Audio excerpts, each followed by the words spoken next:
Voici l'Europe qui s'étend de l'Atlantique à l'Oural, tissée au fil des siècles par l'histoire, la politique et le christianisme. Les hommes y ont bâti des cathédrales, des églises, des chapelles, des monastères et des abbayes, à la croisée des arts, des sciences et des cultures. Au cours du temps, des communautés de moines et de sœurs ont incarné l'âme de ces monuments emblématiques. Aujourd'hui, ces lieux historiques sont-ils des musées ou toujours habités par des religieux? Quels sont ces hommes et ces femmes qui, au XXIe siècle, choisissent de se retirer dans les monastères? Si chaque pas est un songe et la marche une sagesse, ces voyages sont comme un pèlerinage d'aujourd'hui aux rencontres inattendues, à la découverte de monastères hors du temps, parfois majestueux, souvent inaccessibles, toujours mystérieux. Les monastères insolites, les monastères qui se cachent au bout du monde, les monastères des pèlerinages, les monastères au bord de l'eau, et puis les monastères des souvenirs.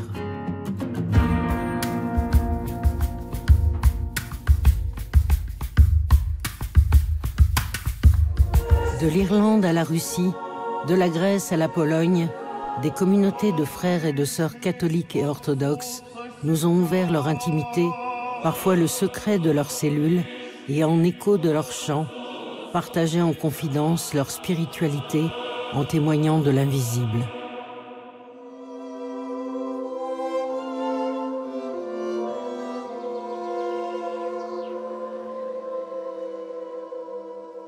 Le monastère du Mont-Saint-Odile aurait été fondé au 7e siècle et a connu une vie monastique jusqu'à la Révolution française, quand les moines en ont été chassés.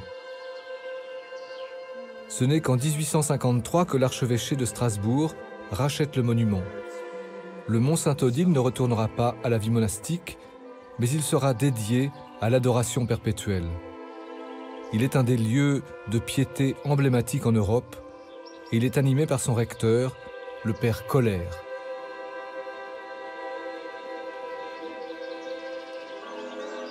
Je pars du principe que tout Alsacien est né au Mont-Saint-Odile et en tant qu'Alsacien, j'y suis né et en tant que prêtre, j'y vis.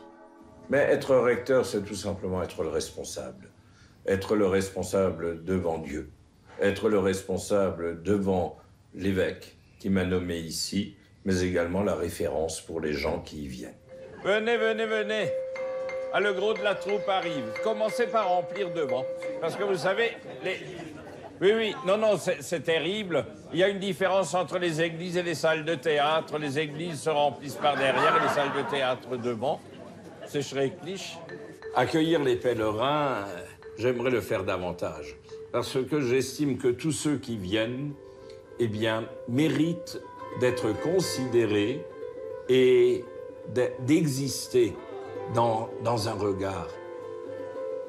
Et c'est ce que nos contemporains doivent redécouvrir. Leur unicité, ils sont uniques. Odile, qui était aveugle et qui a guéri un aveugle, ne peut que vouloir que les aveugles, les malvoyants viennent ici. Et Odile nous apprend à voir. Fille du duc d'Alsace, Odile, née aveugle, elle est rejetée par son père. Le jour de son baptême, elle recouvre la vue et on lui donne le nom d'Odile, soit fille de lumière. Elle se consacre à la vie monastique et à l'aide des pauvres et des malades. Selon la tradition, elle guérit un aveugle avec l'eau de la source du mont. Odile devient alors la patronne des aveugles et le mont et sa source attirent depuis des pèlerins de toute l'Europe. De nombreux témoignages racontent la guérison de malades. Alors, je suis le frère Philippe Janin, je connais le recteur depuis plusieurs années, de nombreuses années, et en le voyant au four et au moulin courir, être disponible à chacun, je me suis dit que la tâche était immense pour lui, et je lui ai demandé comment il tenait le coup. Et puis en m'intéressant d'un peu plus près à l'histoire du Mont, je me suis rendu compte que nous approchions du 1300e anniversaire de la mort de Sainte Odile. Et donc, je lui ai proposé de l'aider à mettre en place un jubilé en le démarrant 1300 jours avant. Ce jubilé, c'est d'abord prendre acte de ce qui se passe au mont et de voir si on peut l'améliorer. On s'aperçoit qu'il y a un accueil pour les pèlerins, il y a un accueil pour les adorateurs, mais les autres se débrouillent. Ils sont un peu livrés à eux-mêmes. Et donc, faire en sorte que ces publics qui se mélangent ne se télescopent pas et se dire qu'il y a peut-être à développer un accueil particulier pour les familles et les jeunes et les sportifs.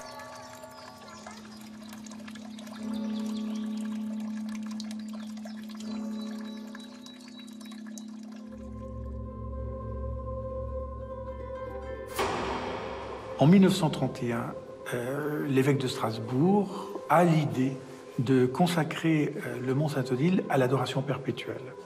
Et il mobilise tous les cantons d'Alsace pour que chacun fournisse des adorateurs.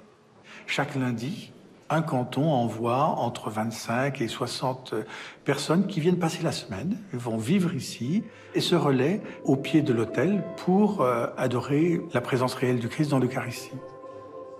Notre but de venir ici, c'est d'assurer un temps de prière devant le Saint-Sacrement où nous confions au Seigneur toutes les demandes d'intercession qui nous sont demandées.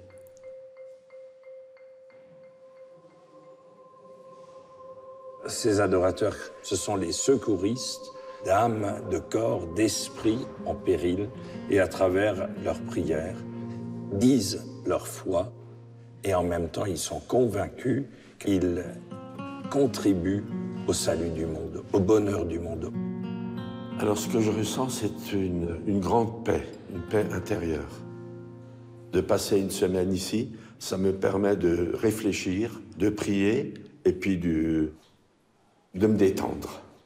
Eh bien, quand on parle d'adoration perpétuelle, cela veut dire que 24 heures sur 24, la prière s'élève depuis l'église du Mont Saint-Odile, et ce depuis 1931. Je n'ai jamais compté le nombre d'heures ni le nombre des adorateurs, mais il n'y a pas eu une minute où on n'a pas prié au Mont Saint-Odile. Et même pendant la guerre, eh bien, les nazis n'ont pas réussi à mettre Dieu en échec. Bonjour.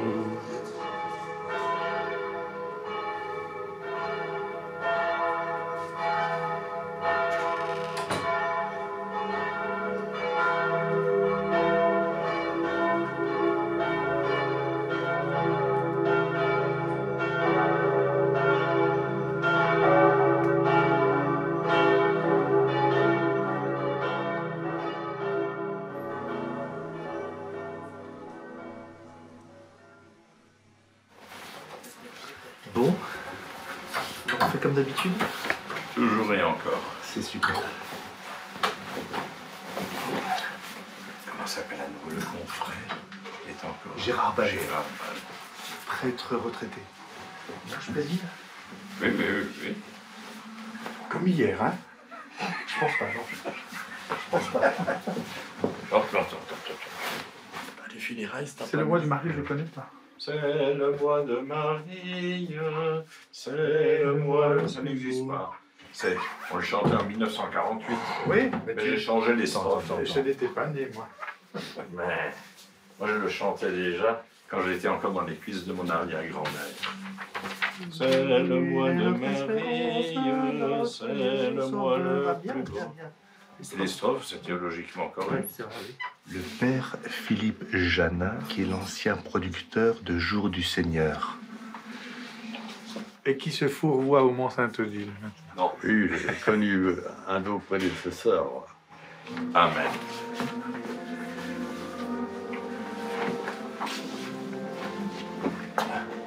Je prendrai des intentions.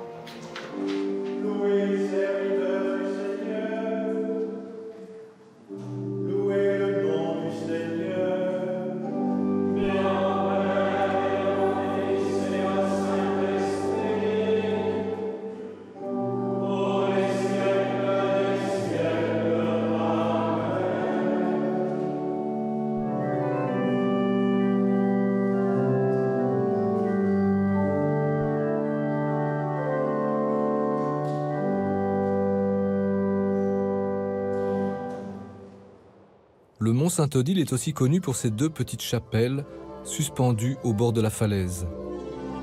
Les fabuleuses fresques de mosaïque qui en tapissent l'intérieur ont été créées par les artistes Gentil et Bourdet. Elles datent de 1947 pour la chapelle des Anges et de 1935 pour celle des Larmes.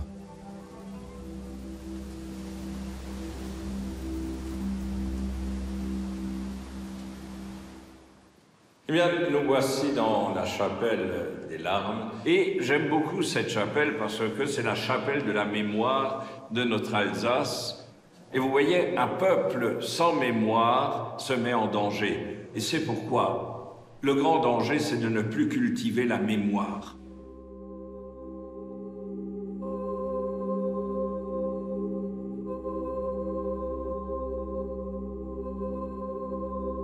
Une mosaïque exceptionnelle se trouve dans la chapelle des Anges. Elle évoque la scène mythique de Saint Michel terrassant le dragon, mais cache, en réalité, une autre lecture, inattendue. Cette œuvre très originale a été réalisée en 1947 par les artistes Gentil et Bourdet pour commémorer la victoire contre le nazisme. Le chevalier rouge qui terrasse le dragon représente le général de Gaulle. Sa lance prend appui sur le mont Saint-Michel, transperce la bête pour se poser au mont Saint-Odile, réunifiant ainsi la France. Les oiseaux en forme d'avion arborent fièrement la cocarde. Dans le ventre du dragon se terrent des chouettes qui symbolisent les dignitaires nazis. C'est ainsi que les brocardaient les caricaturistes dans les années 1930. Cette fresque originale marie l'apocalypse, la spiritualité, l'art et la politique.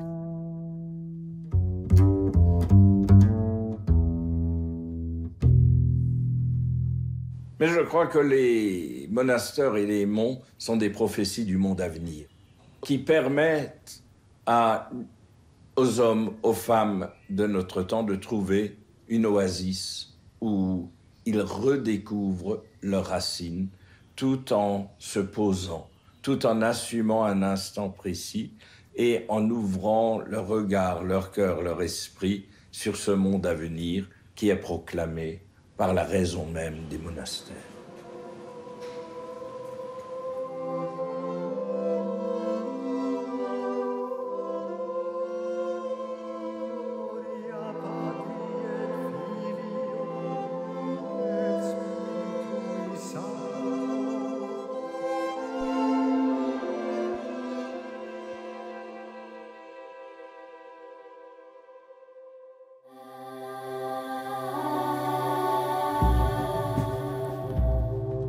Göttweg est un monastère bénédictin fondé au XIe siècle. Du haut de sa colline, il domine le Danube. Ce monastère-forteresse subit de multiples destructions durant les siècles et les nazis en chassent les moines. Aujourd'hui, grâce à ses importants domaines forestiers et agricoles, la communauté de 40 moines préserve son indépendance financière. Les bénéfices de ces exploitations vont aux œuvres sociales et à l'entretien des bâtiments et du musée. Les moines préservent et restaurent une immense collection d'œuvres d'art. À 18 ans, j'ai traversé une profonde crise. Une crise de couple. Je cherchais un sens à ma vie. Un jour, j'étais en voiture, j'ai demandé de l'aide à Dieu et j'ai ressenti un bouleversement, comme si j'étais complètement retourné. J'ai aussitôt eu une autre vision de l'existence, de mon propre destin. Je me suis senti submergé d'amour et j'étais serein et en paix. C'est comme ça que j'ai rencontré Dieu et choisi de suivre cette lumière qui brûlait en moi. Nous sommes ici dans la salle d'archives du monastère où nous gardons nos documents les plus anciens et précieux. Le parchemin de la création de notre monastère est conservé dans cet écrin. Il sert également d'urne lors de l'élection de l'abbé qui est toujours un grand événement pour nos communautés.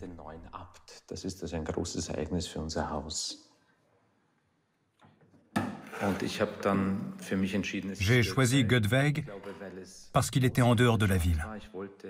Je voulais une véritable vie monastique. Et pour moi, un monastère est à la campagne. Et puis, je me sentais proche de la spiritualité et de l'esprit de cette communauté. Hänschen klein ging allein in die weite Welt hinein. Stock und Tod steht im Gut, ist gar wohlgemut.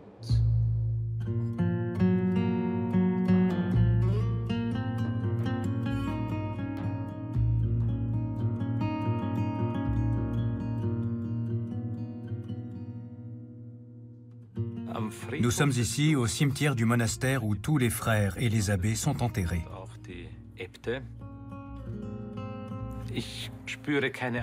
Je n'ai pas peur de la mort. J'éprouve un profond respect de notre propre faiblesse. Je ne sais pas comment cela se passe, quand on s'affaiblit, quand on est submergé de douleur, mais cela m'impressionne vraiment.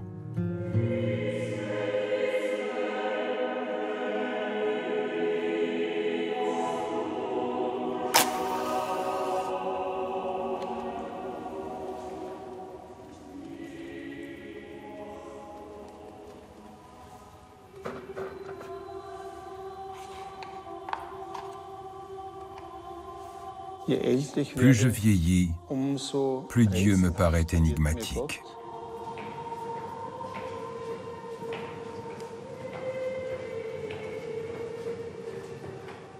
On ne peut comprendre notre vie de moine que grâce à la transcendance.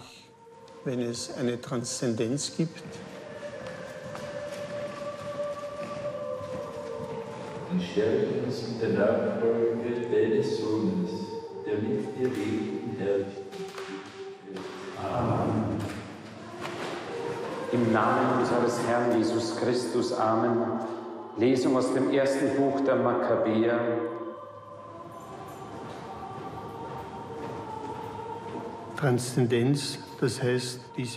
Transcendance veut dire dépasser ce monde touchable, vivable, mesurable, pour aspirer au divin. Si l'on perd cela, on ne peut pas comprendre notre façon de vivre en tant que moine.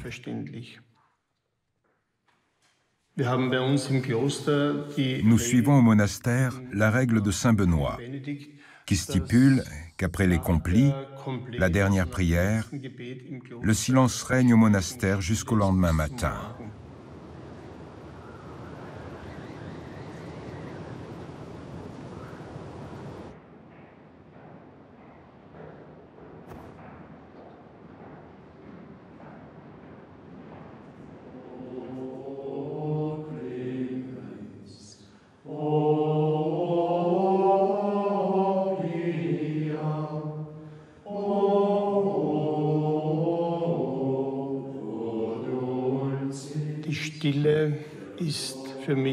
Pour moi, le silence est le lieu où je peux rencontrer Dieu, le lieu où je peux me concentrer, où je peux profondément écouter et recevoir.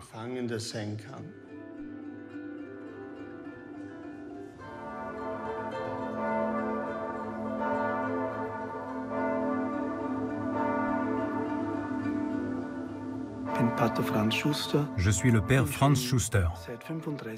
Je vis dans ce monastère depuis 35 ans. Comme tous les moines, j'ai plusieurs tâches.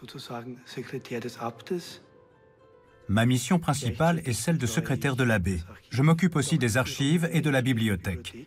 Ici, nous gardons les documents les plus récents et les livres à partir du XVIe siècle. Depuis une vingtaine d'années, nous conservons une importante collection d'art graphique. Nous avons à peu près 32 000 planches d'artistes différents. Elles se sont accumulées à travers les siècles.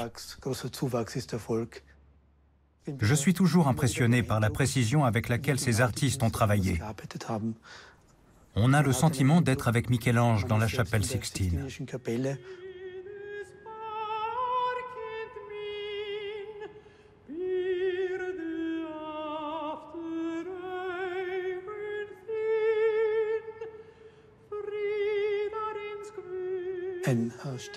Voici une gravure sur bois de Dürer.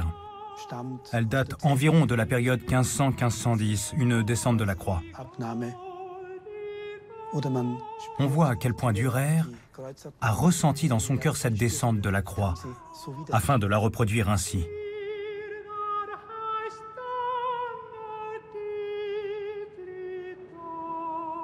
Comme tous les monastères, selon la tradition en Autriche, Göttweg se devait d'entretenir une aile prestigieuse pour recevoir la famille impériale et sa suite. Les moines, par contre, vivaient et continuent de vivre dans une petite partie de l'ensemble architectural. Cet escalier d'apparat est l'un des plus grands d'Europe. La fresque de Paul Troger est considérée comme un chef-d'œuvre de l'art baroque du XVIIIe siècle.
Pour moi, le mysticisme est irremplaçable, particulièrement dans notre époque si agitée, où chacun recherche un sens à sa vie.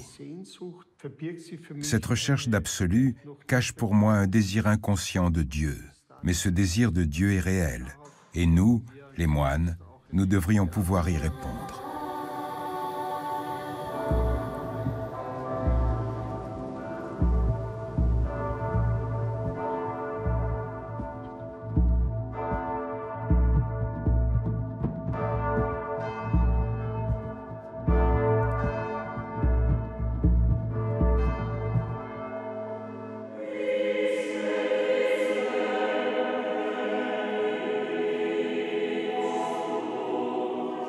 Nous sommes en Pologne, dans la ville de Térezine, à 60 km de Varsovie. Le monastère de Niepokalanów, soit l'Immaculée Conception, a été fondé par le moine franciscain Maximilien Kolbe en 1927. Scientifique, visionnaire, Maximilien a créé la première radio de Pologne, ainsi que le plus grand groupe d'édition du pays. Résistant, il est déporté à Auschwitz pendant la Seconde Guerre mondiale. Pour sauver la vie d'un père de famille condamné à mort, Maximilien propose de le remplacer. Les nazis le laisseront mourir de faim et de soif pendant 10 jours. Il a été canonisé en 1982.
Une des meilleures de Pologne. Depuis tout petit, j'ai été fasciné par le personnage de Saint Maximilien. C'est là où j'ai senti l'appel. J'ai lu l'histoire de sa vie et de sa mort en martyr à Auschwitz. Pour moi, le père Maximilien est l'exemple même de l'homme capable de mettre en pratique l'Évangile dans sa vie quotidienne.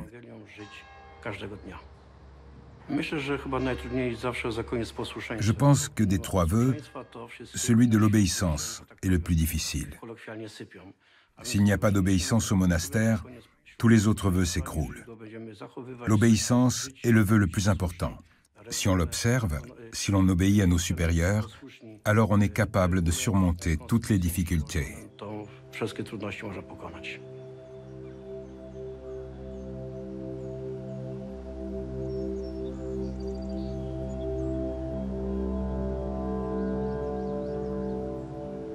Pour moi, le cimetière est un espace de repos. J'adore les cimetières. En visitant les tombeaux de mes proches, de mes amis, je pense à eux qui sont partis avant nous. Je ne les oublie pas dans mes prières. Comme je crois à la communion des saints, je suis convaincu qu'ils intercèdent également en ma faveur auprès de Dieu. Tel est le mystère de la communion des saints. C'est pour cette raison que je viens au cimetière. Je suis le président de la fondation de la radio Niepokalanów. La fondation a pour objectif de collecter des fonds pour le fonctionnement de la radio. Les enquêtes sur notre audience montrent une augmentation constante de la publicité, ce qui indique que notre audience s'élargit de plus en plus. Saint Maximilien a dit « Nous pouvons construire autant d'églises que nous voulons, mais sans médias, elles resteront vides. » Nous nous trouvons à présent à Térésine. Notre monastère se situe ici. Et c'est de là que nous diffusons notre programme. Nous avons 2 antennes dont la portée couvre tout le centre de la Pologne. Nos programmes sont aussi accessibles sur Internet et donc dans le monde entier. Bien sûr, nous transmettons aussi les informations internationales. Mais notre objectif majeur, comme le disait Saint Maximilien, est de conquérir le monde pour Dieu grâce à l'Immaculée.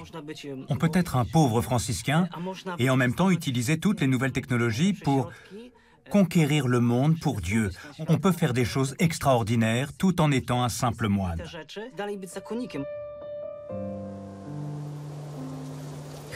Je pense que le vœu le plus exigeant est celui d'obéissance. Il est difficile à l'homme de maîtriser sa propre volonté. L'obéissance le force à chercher Dieu en l'autre, à trouver une motivation surnaturelle dans tout ce qu'il fait.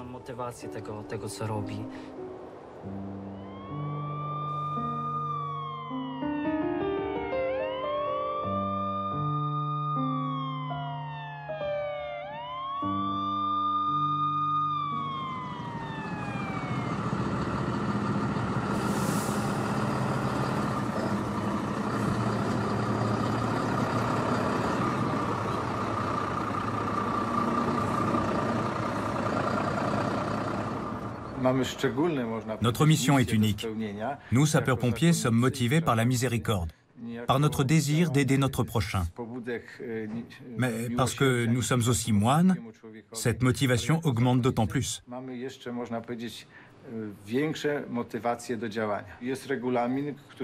Dans le monastère, chacun de nous accomplit une tâche. La mienne consiste à faire la vaisselle. Mais dès que l'alarme retentit, nous quittons nos postes en courant, nous revêtons nos tenues de pompiers et allons en mission.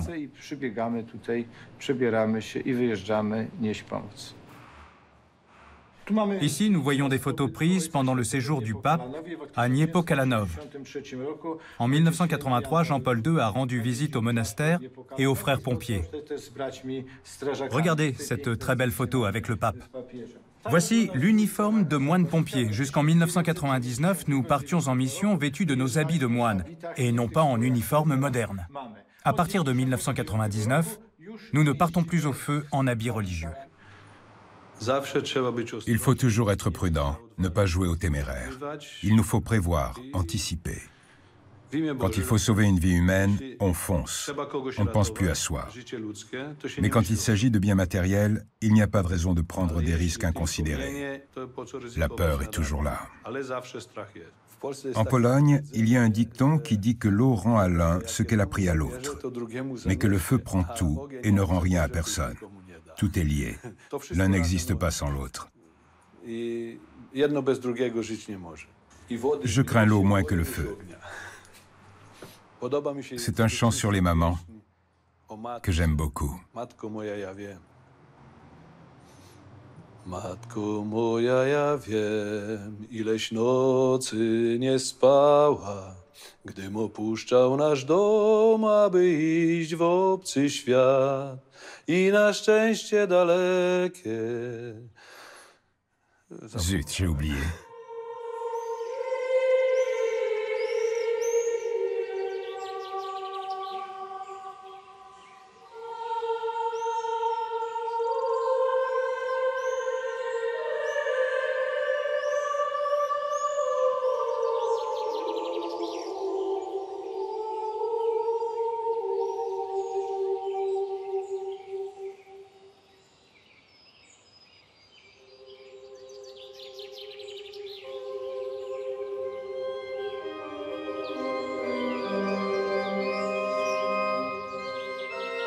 Orval a été fondé par les moines cisterciens en 1132.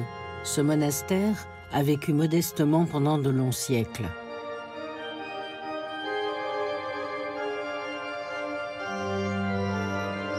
Le général Loison, à la tête des troupes de la Révolution française, détruit entièrement Orval et en chasse les moines accusés d'avoir voulu héberger Louis XVI lors de sa fuite de Paris. En 1926, la famille Arène offre aux cisterciens la construction d'un nouveau bâtiment accolé aux ruines. Cette communauté forte de 12 moines contribue aujourd'hui au développement de la région grâce à ses forêts et à sa fameuse brasserie qui fabrique une des 8 bières trappistes du monde. Les revenus de la brasserie sont destinés à l'aide sociale. Le père abbé Laude nous ouvre les portes de sa communauté. On nous appelle les témoins de l'invisible. Dans mon jeune temps, disons jusqu'à mes 19 ans, l'invisible ne m'intéressait pas tellement. J'ai découvert la foi quand j'avais 18-19 ans, un peu comme en défiant Dieu, en disant « moi je lirai la Bible ». On dit toujours que la Bible c'est la parole de Dieu. Moi, je lirai la Bible et si Dieu existe, il n'a que se faire connaître. Moi, je ne pensais pas du tout à la vie religieuse, même après avoir trouvé la foi. Pas du tout, d'autant plus que je n'aimais pas les moines. Je m'étais dit, ils sont un peu fous quand même. Et on a toujours eu l'impression dans le monde, les moines sont anachroniques, ils sont marginaux. On a dit ça depuis le début, depuis le IVe siècle. Hein. Ça continue jusqu'à maintenant. C'est une institution qui dure bien au-delà de tous ceux qui ont critiqué, je pense. Je viens d'une famille flamande en plus. Donc en Belgique, pour ceux qui connaissent un peu la situation en Belgique, c'est pas toujours évident.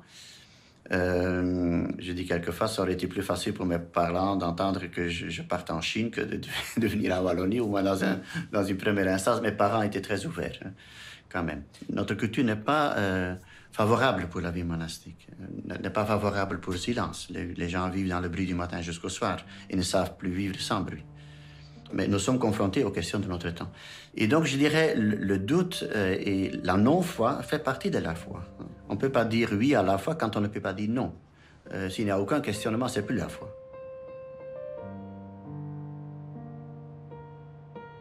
Je suis venu à Orval la première fois quand j'avais 16 ans. Je me préparais à terminer les études secondaires et je me dis, qu'est-ce que je vais faire? J'avais eu vaguement le désir de devenir prêtre, c'était la seule possibilité que je voyais. En fait, je voulais donner ma vie à Dieu. Pourquoi moi j'ai choisi l'ordre cistercien? C'est parce que j'ai rencontré ce monastère. J'ai pas choisi l'ordre cistercien, plutôt bénédictin, mais j'ai rencontré un monastère et au fond, c'est comme quand on rencontre un garçon ou une fille. C'est parce que c'est lui et parce que c'est moi. Derrière moi, c'est le Jardin de Pierre, qui est une réalisation d'il y a presque 20 ans. J'ai eu la chance d'aller en 1998 au Japon, dans les monastères zen. Et alors, j'ai eu un coup de cœur pour les jardins zen, jardins minéraux, jardins de pierre. Et alors, j'ai eu l'idée de transposer cela dans notre cadre cistercien à Orval. Ce jardin de pierre a comme originalité d'unir deux styles d'architecture, l'un qui vient d'Extrême-Orient, zen, et l'autre qui vient du monde occidental du XIIe siècle, cistercien. Ce sont deux architectures de silence, de sobriété, de dépouillement, et donc je dirais c'est un mariage réussi entre deux styles complices, style zen et style cistercien. L'amour, dans la mesure où l'amour permet et donne de se retrouver soi-même en son centre et élargit l'existence, oui. Donc il y a ce nouveau mouvement de systole-diastole qui joue très fort ici dans le jardin et dans ces différents lieux, donc recentrer pour ouvrir.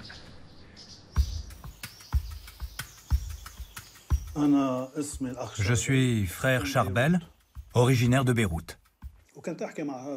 J'étais fiancé. Brusquement, j'ai ressenti l'appel de Dieu qui m'a dit « Quitte celle que tu aimes et suis-moi ». Je lui ai dit à Dieu « Mais pourquoi moi, je ne suis qu'un pauvre type? Trouve-toi quelqu'un qui te comprenne. » L'abbé ici m'a beaucoup aidé quand je suis arrivé, au niveau psychologique, académique. C'est lui qui m'a poussé. Car il faut se connaître soi-même avant tout, pour pouvoir entrer dans une vie spirituelle. Sinon, c'est pas possible.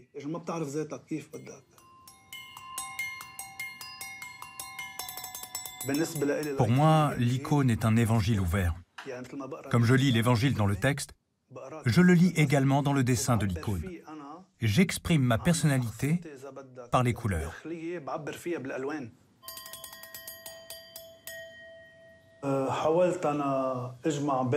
J'ai voulu réunir l'Orient et l'Occident. Ce côté représente les saints de l'Église latine, Saint Benoît, le patron des moines, Saint Charbel, mon patron au Liban, pour que je n'oublie pas le Liban. Moi, je suis un peu comme Abraham. Il a quitté son pays, sa tribu, sa fortune. Il a tout abandonné pour venir dans un pays qui lui est complètement inconnu. Ici, pour moi, la liturgie a changé. Au Liban, c'était la liturgie maronite. Je comprenais, je vivais chaque mot. Pour la nourriture, c'est très difficile. En tant qu'oriental, je suis habitué à une nourriture riche, grasse.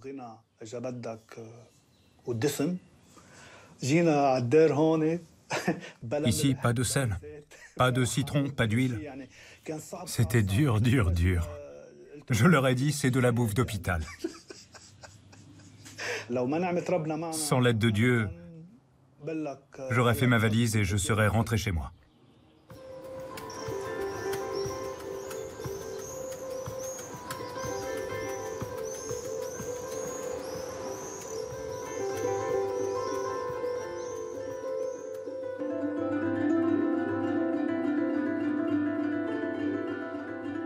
Je m'appelle Frère Philippe, je suis de nationalité rwandaise. Je suis entré au monastère en 1981. J'avais 25 ans, j'ai maintenant 61. En 1989, je suis allé faire la théologie en France à la Pierre qui Vire. Et depuis 1997 jusqu'à 2001, je suis allé faire les études bibliques et les études juives à Jérusalem. En fait, je suis un produit de guerre. À 16 ans, en 1973, a éclaté une guerre au Rwanda, une guerre tribale. La question que je me posais, pourquoi est-ce que je suis resté? C'est ce qui est à la base de ma vocation. Ma mère n'a jamais accepté ma vocation, pour deux raisons. La première, je suis l'aîné et il n'aura pas de petits-enfants. Elle était triste. À un moment, à cause de mon vœu de pauvreté, je n'avais pas d'argent à donner à ma mère. Et il m'a posé une question qui restait sur ma conscience. Est-ce que tu te souviens encore que c'est moi qui t'ai mis au monde? Voilà l'héritage de ma mère. Voilà ma dette sur la conscience.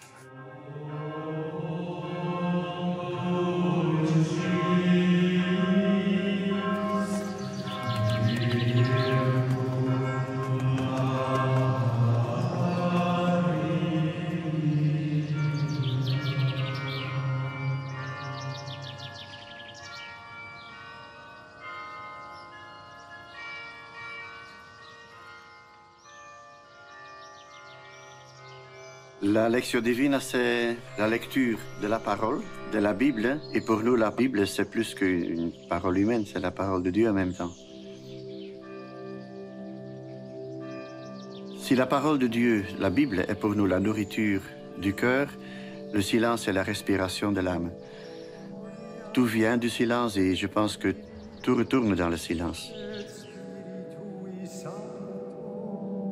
C'est pas pour les ruines que je suis entré, certainement pas.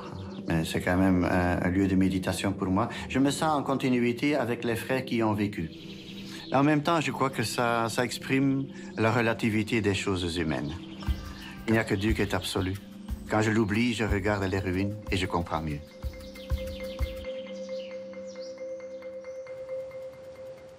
Il y a des moments où, au début de ma vie religieuse, j'étais un peu complexé par la grandeur de la façade. Je me dis, finalement, on représente quand même beaucoup de richesses. Et ce sont mes amis les plus pauvres qui m'ont décomplexé et qui ont dit, mais si nous aimons venir au vin, c'est justement parce que c'est différent. Nous avons besoin de beauté et de paix pour retourner dans le monde.